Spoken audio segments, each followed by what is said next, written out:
Once upon a time, there was a group of, human beings is a bit much, people that lived in a magical fantasy land where living an hour away from the beach was deemed close enough to have shopping arcades littered with surf shops. Oi, steady on, this isn't a disingenuous business. Most of our customers hang 10 on the weekend. Anything's possible, and highly likely when they stock brand surfers stopped wearing in celebration of... Y2K didn't happen, boys. Spread the word.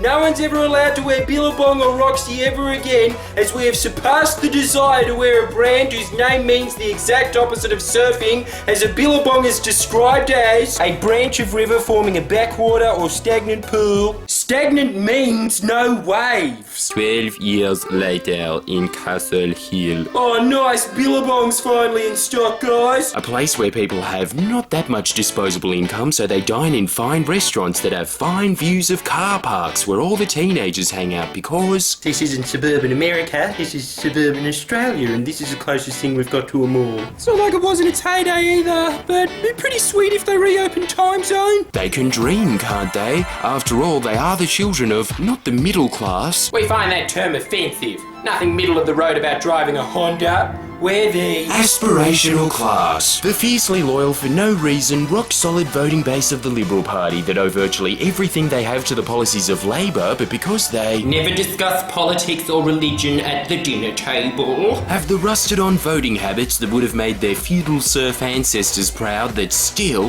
1,000 years later, are wooed by the promise of protection. Yes, that's all I deserve, me lord. I'm your slug. Be myself so I can turn into a beautiful snail. Aspirational class! Reaching for a star. They want one thing. Straightforward, just like their degree that comes from not a university but a business college. And that on Top 40 Radio said it was just as good. No wonder they call it Kiss FM. Where they learnt that arithmetic matters, and therefore know that whatever thought is popularly held by their friends must be right. Case in point, unlike their trendy inner-city cousins who refuse to go to circuses with animals in them, these people, the aspirational class, refuses to go to circuses without animals in them. What's a circus carnival without eating nuts and guffawing? See the monkey? See the monkey, Michael?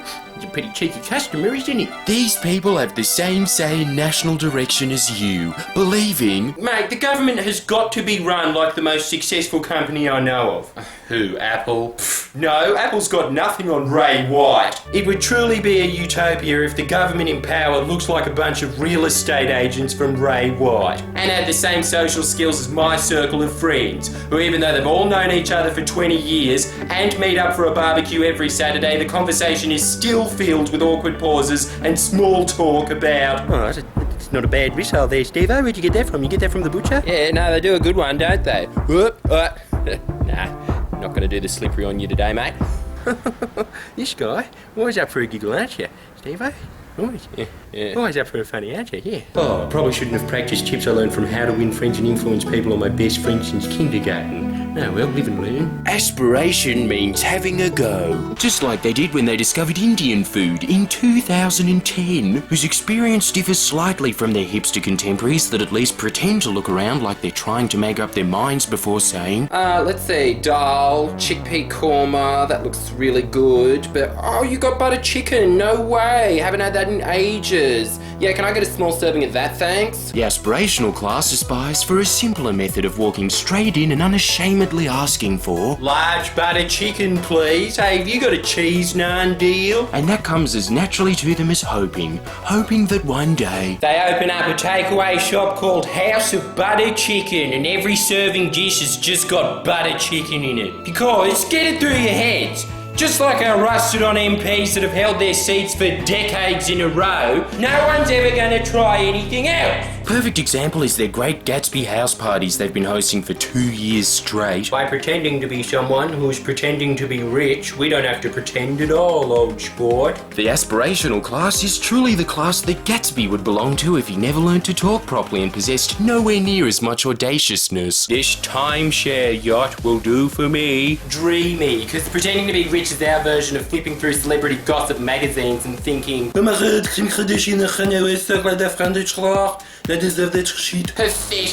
so much better to have pictures of yourself plastered on Facebook where the description is, Here's me dressed nicely in front of a fancy car I don't own. That was a really shit use of your time. Was I talking to you? I didn't post this for a response. Just like it and f*** off. Thinking they're far above voting for parties that actually represent their interests because they're more sophisticated than that and understand the issues in a deeper context.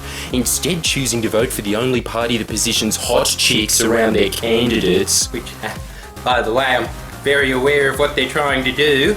Every time I see it, I nudge my friends on the ribs and say, figure that'll get them a few more votes. Including mine!